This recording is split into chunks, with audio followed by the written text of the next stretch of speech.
우리 모두는 일상 중에서 적지 않은 착각을 하며 살아가고 있습니다. 착각은 자유라는 말이 이미 고전되어 버렸지만 우리는 여전히 개인적 혹은 집단적 착각 속에서 살고 있음을 부인할 수 없습니다. 그래서 착각에 대한 예가 이렇습니다. 남자들의 착각입니다. 여자가 자기를 쳐다보면은 자기한테 호감이 있는 줄 안다고 합니다. 남자들의 착각 두 번째입니다. 스스로 괜찮은 남자인 줄 알고 여자들이 싫다고 하면 괜히 튕기는 건 줄 안다고 합니다. 여자들의 착각입니다. 남자가 자기한테 먼저 말을 걸면 관심이 있는 줄 압니다. 여자들의 두 번째 착각입니다. 남자가 자기랑 같은 방향으로 걸어가고 있으면 관심이 있어서 따라오는 줄 알고 착각합니다. 아기들의 착각입니다. 울면은 엄마 아빠가 다 해주는 줄 압니다. 엄마들의 착각입니다. 자기 아이가 머리가 좋은데 공부를 안 해서 공부를 못하는 줄 압니다. 초등학생들의 착각입니다. 나중에 서울대 아니면 적어도 연고대는 갈 수 있을 것이다 착각합니다. 수학여행 가는 중고등학생들의 착각입니다. 맨 뒤에 앉아 있으면 자기가 잘 나가는 줄 착각합니다. 고등학생들의 착각입니다. 앞사람 등 뒤로 엎드려서 선생님이 안 보이면 선생님도 자기를 못 본 줄 압니다. 고3들의 착각입니다. 일단 대학만 가면 공부 안 해도 되는 줄로 압니다. 대학생들의 착각이 있습니다. 그리고 맘만 먹으면 전부 다 A뿔을 맞을 수 있을 줄 압니다. 담배 피는 사람들의 착각입니다. 맘만 먹으면 그 담배를 언제든지 끊을 수 있다고 착각합니다. 수많은 사람들의 착각입니다. 자기가 생각할 수 있는 걸 남은 생각하지 못한 줄 압니다. 이 이야기를 듣고 있는 모든 사람들의 착각입니다. 우리는 여기에 속해 있지 않다고 생각합니다. 그래서 교회 생활에서의 착각입니다. 우리는 일상생활에서 뿐만 아니라 신앙생활에서도 착각을 하는 것이 있습니다. 그것은 바로 기도를 열심히 하면, 성경을 열심히 읽으면, 교회에서 많은 봉사를 하면, 하루도 빠짐없이 교회에 나오면 믿음이 있는 것으로 생각합니다. 과연 그렇습니까? 물론 그럴 수도 있습니다. 그러나 어쩌면 그렇지 않은 경우가 더 많다고 할 수 있을지도 모릅니다. 왜냐하면 눈에 보이는 이러한 모습들은 그 사람의 믿음의 성격이나 스타일이지 믿음이 좋고 나쁨의 척도가 아니기 때문입니다. 통성기도를 하는 사람이 소리 없이 기도하는 사람보다 믿음이 좋은 것처럼 보일 수 있습니다. 그러나 그것은 믿음이 좋은 것도 나쁜 것도 아닙니다. 단지 기도하는 스타일 뿐이고, 자라면서 부모님의 기도 스타일이나 교회에 자기가 출석하고 있는 교회의 그 분위기가 그래서 그렇게 배웠기 때문입니다. 성경을 많이 읽는 사람이 믿음이 좋아 보일 수도 있습니다. 그러나 책 읽기를 즐겨하는 사람은 아무래도 책 읽기를 싫어하는 사람보다 성경을 더 많이 읽게 됩니다. 그렇다고 그 사람이 성경을 덜 읽은 사람보다 믿음이 좋다고 말할 수 있는 것도 아닙니다. 물론 성경을 많이 읽다 보면 믿음도 잘할 수 있고, 성경을 읽는 분량과 믿음의 크기가 정비례하는 것은 아니라는 말입니다. 하루도 빠짐없이 매일매일 교회에 나오는 사람들이 믿음이 좋은 사람들이라면, 믿음이 좋아지기 위해서 모든 사람들이 자기 일을 버려두고 주일 예배, 그리고 수요 예배, 성경 공부, 구역 모임, 기도 모임 등 교회 출석률만 높여야 하는 것이 아니겠습니까? 교회 일을 열심히 하는 사람들을 보면 그 중에는 분명 정말 믿음이 좋은 사람들도 있습니다. 그러나 자세히 살펴보면 믿음이 좋아서라기보다 일이 좋고 일에 대한 성취욕을 채우기 위해서 몸을 불사르며 일을 하는 사람들도 있기 때문입니다. 또한 교회 생활이 신앙생활이 되지 않아야 합니다. 오늘 본문 야고보서 기자는 말하고 있습니다. 우리가 믿음의 행위라고 착각하고 있는 것들은 성경에서 말하는 행함이 아니라 단지 교회 생활일 뿐이라고 말합니다. 많은 그리스도인들은 교회 생활과 신앙생활이 같은 것이라고 생각하고 있습니다. 교회에서 일을 맡아 섬기는 것, 그것은 교회 생활이지 신앙생활이 아니라는 겁니다. 물론 교회 생활과 신앙생활이 일치하는 사람도 많이 있습니다. 그러나 그렇지 못한 사람은 일을 맡았을 때 열심을 내지만 그 일이 끝났을 때 주변인으로 돌아가는 사람들이 많이 있습니다. 예수님을 믿는다는 것이 교회 생활을 잘하는 것이라는 생각은 잘못된 생각이고 그것은 오히려 변장된 믿음이 될 수도 있습니다. 하나님이 우리에게 허락하신 믿음은 믿음이 아니라 삶을 변화시킬 만한 역동적인 믿음을 말합니다. 우리의 초점은 교회 생활이 아니라 신앙 생활에 있어야 합니다. 그래서 야고보서는 믿음을 보이라고 합니다. 신앙생활의 모습, 즉 실천적인 믿음을 요구하고 있습니다. 씨앗을 뿌렸으면 열매가 나와야 하는데 씨앗을 뿌렸는데도 열매가 나오지 않고 있다면 그것은 죽은 씨앗을 뿌렸거나 아니면 씨앗을 아예 뿌리지도 않고 뿌렸다고 착각하고 살아갈 수도 있습니다. 우리 성도님들은 믿음의 씨앗을 뿌리셨습니까? 그렇다면 행함이라는 열매를 맺어야 합니다. 한마디로 믿음의 또 다른 얼굴은 실천, 행함이라고 할 수 있습니다. 또한 이성적 지식은 믿음이 아닙니다. 약 20년 전 어떤 전도사님이 청년부의 일원이었습니다. 그때 회장단 모임에서 그 전도사님이 다른 임원들에게 우리는 예수님을 믿어야 구원을 받는다는데 대체 예수님을 믿는다는 것이 무엇이라고 생각하는가? 라는 질문을 던졌습니다. 그들의 대답은 이런 것들이었습니다. 예수님이 하나님의 아들이신 것을 믿는 것, 예수님이 우리를 위해 십자가에 못 박혀 돌아가신 것을 믿는 것, 예수님만이 구원의 유일한 통로라는 사실을 믿는 것. 대답을 듣고 전도사님이 이렇게 말했습니다. 우리가 믿고 있는 것들을 귀신들도 믿고 있다.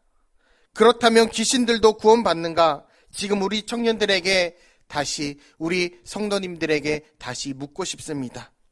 여러분이 성도님들이 예수님을 믿는다고 말하는데 도대체 어떤 것들을 믿고 있다고 말할 수 있습니까?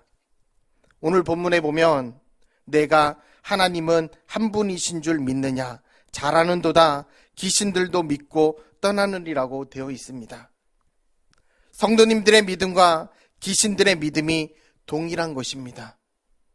오히려 귀신들은 우리 성도님들보다 아는 것이 더 많을 수도 있습니다. 그렇다면 귀신들의 믿음이 성도님들의 믿음보다 더 좋다고 말할 수 있는 것입니까? 그렇지 않습니다. 성도님들은 성도님들의 믿음과 귀신들의 믿음에 어떤 차이가 있는지 알아야 합니다. 귀신들의 믿음은 사실 팩트에 대한 믿음입니다. 예수님이 하나님의 아들이라는 사실, 예수님이 십자가에 달려 돌아가셨다는 사실, 그것을 알고 있다고 해서 믿음이 있다고 말할 수 없습니다. 바리새인이나 서기관들이 예수님이 하나님의 아들이라는 사실을 몰랐을 때 귀신들은 알았습니다. 그러나 그것이 참 믿음은 아니라는 사실입니다. 그렇기 때문에 귀신들은 십자가를 보면서 두려움에 떨 수밖에 없었습니다. 그렇다면 어떻게 해야 믿음이 있다고 말할 수 있습니까? 어떤 믿음을 가져야 구원을 받을 수 있습니까? 사실에 대한 믿음을 뛰어넘어 관계에 대한 믿음으로 변화되어야 합니다. 관계적 믿음을 가지게 되면 십자가를 바라보면서 두려움에 떠는 것으로 그치지 않고 그 십자가가 구원의 통로이며 구원의 메시지임을 깨닫게 되어 평안을 누릴 수 있게 됩니다. 함께 공유하고 함께 나누고 변화되어 갈 수 있습니다. 이것이 바로 관계적 믿음이요 살아있는 참 믿음입니다. 예수님을 믿는다는 것은 예수님을 우리의 주인으로 우리 안에 모시는 것을 뜻하고 사실적 믿음이 관계적 믿음으로 발전될 때 우리는 행동하는 그리스도인이 될 수 있습니다.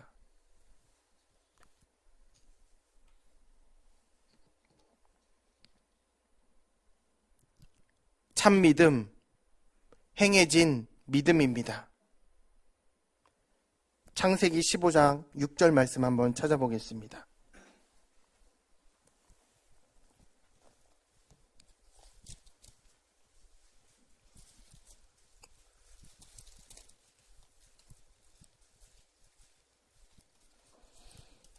창세기 15장 6절 말씀 같이 읽도록 하겠습니다.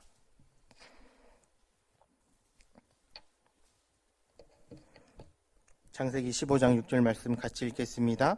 아브라함이 여호와를 믿으니 여호와께서 이를 그의 의로 여기시고. 아멘. 아브라함이 여호와를 믿으니 여호와께서 이를 그의 의로 여기시고가 이루어졌음을 말해주고 있습니다. 30년 후 아브라함이 그의 아들을 바칠 때 확증되었습니다. 다음으로 라합의 믿음에 대해 말하고 있습니다. 그녀는 이방인이었지만 하나님을 믿었고 그녀에겐 적군임에도 불구하고 이스라엘의 정탐꾼을 영접하여 의로움을 인정받는 인물이 되었습니다. 위험을 따를지라도 희생이 따를지라도 고난이 따를지라도 자기의 믿음대로 행할 수 있는 것, 그것이 바로 참 믿음입니다. 교회 다닌 지 오래되었다고, 또한 청년부에 나온 지 오래되었다고 아무런 변화 없이 오래 다닌 것만 가지고는 전혀 자랑거리가 되지 않는다는 것입니다. 교회 다닌 지 오래되었음에도 불구하고 아직도 처음 다닐 때와 동일한 믿음을 가지고 있다면, 행함이 없는 믿음을 가지고 있다면, 행하는 믿음을 가지게 되었노라고 자신 있게 말할 수 없다면 무슨 의미가 있겠습니까?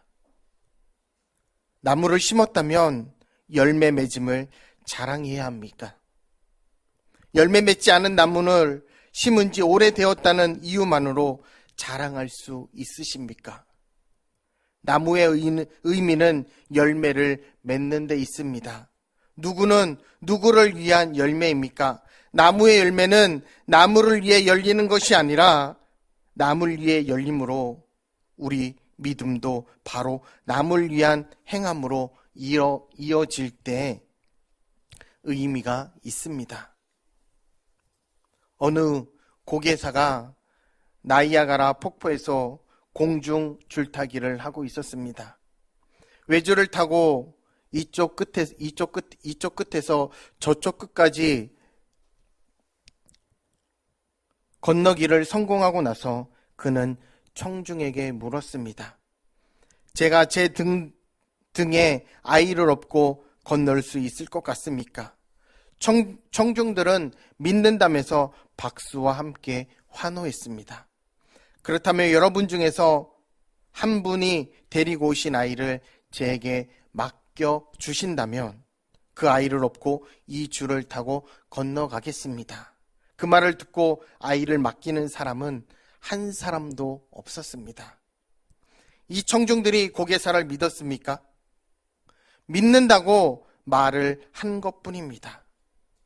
사랑하는 여러분, 우리의 삶을 온전히 주님께 맡기고 당당하게 거룩한 행위를 보여줄 수 있는 이 시대에 참된 그리스도인의 모습으로, 참된 그리스도인의 모습으로, 정말로 주님께서 원하시는 모습으로 그 믿음을 가지고 하나님 앞에 살아가는 우리 청신제일교회 모든 성도님들이 되시길 주님의 이름으로 축복합니다. 하나님께서는 우리의 믿음을 보고 또한 우리의 믿음이 연약할지라도 우리를 다시 한번 세워주십니다.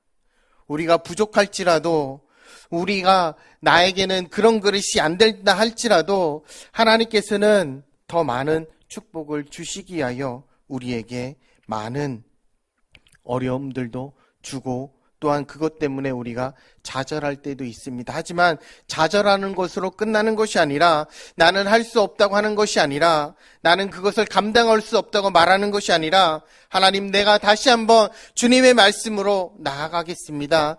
주님의 말씀으로 다시 한번 일어서겠습니다. 라고 고백할 수 있는 그